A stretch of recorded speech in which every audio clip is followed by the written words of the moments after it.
and I saw these plants here, and I like the shade that you can see they're created by the sun.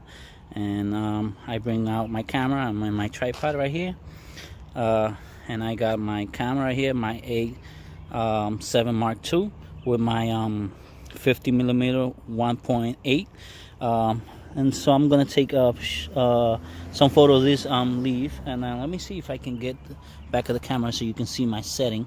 But no, you can't see the setting. So the settings I'm going to tell you. The setting is 1/100 of a second, f8. The ISO is going to be 400. So I'm going to shoot this, and I put on timers, so you're going to see. And I'm going to be taking more photos, and I hope you enjoy. So this is the photo you've seen right there, and then let's take more photos and check. Again, this is another one. I like the shade that this have. You have the leaf.